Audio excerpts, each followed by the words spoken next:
Welcome back. You're watching the Morning News Show on CNN News 18 and I am Sriya Kundu here to bring you all the latest developments from across the nation and around the world at this particular hour. And right now we have some exclusive visuals that we are showing you from Bharat Mandapam, which is the official site for the G20 venue for the G20 Summit. A 28-feet Nataraja statue has been installed in front of the Bharat Mandapam. And Prime Minister Narendra Modi on Wednesday remarked that the magnificent Nataraja statue at Bharat Mandapam brings to life aspects of India's rich history and culture. Sharing a post on the social media platform X, the Prime Minister has said that the magnificent Nataraja statue at Bharat Mandapam brings to life aspects of our rich history and culture. And these are the shots we are showing you on our screens right now. The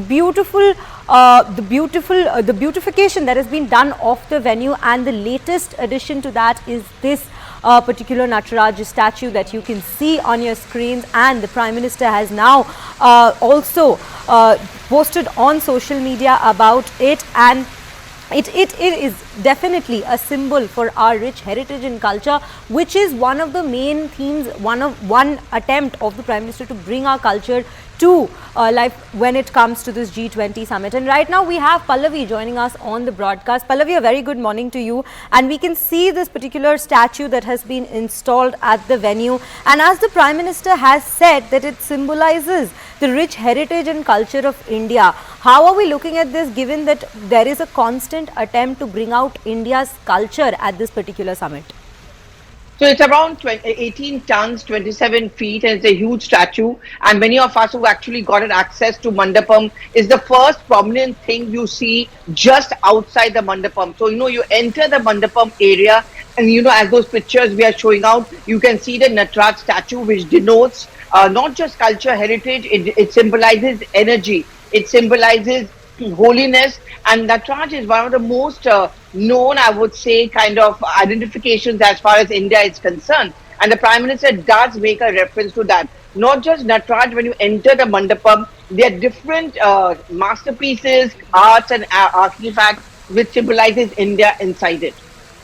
Right. Pallavi, also when we speak of the Nataraja itself, it symbolizes the basis of all existence and oneness of the world, which is also the theme of G20 this year, which is One Earth, One Family, One Future. So how is this representation being, brought about with this statue?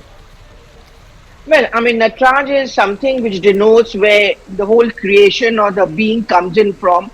And if you look at the tagline of the G20 Summit, it's Vasudev Kutumbakam, one family, one future. I think the Prime Minister makes a reference to it today also at the ASEAN Summit. But every time he's been talking about it, the ministers have been speaking about it. They have been making the point that the world can no longer live in seclusion. It is one world, and COVID times, multiple crises, all of that has made it very clear that it is very important that the world needs to come together. The G20 Summit, which will conclude on 10th, it comes out with multiple resolutions. And I think the underlying theme of the resolution is that it must exude an energy, it must exude creation, that being. And more than that, it must exude and symbolize the fact that given the change scenarios, the multiple pulls and pressure, the kind of disasters which keep happening, and also that wars which take place, it's very important, at least for a start, the G20 members must see themselves as one family. They should not be at war with each other. Whatever economic policies or social policies they come up with, they must be in sync with each other. They must protect each other, and no one lives in isolation. Right, Pallavi. Pallavi, do remain with us as we bring our viewers some more breaking news regarding the G20 Summit that is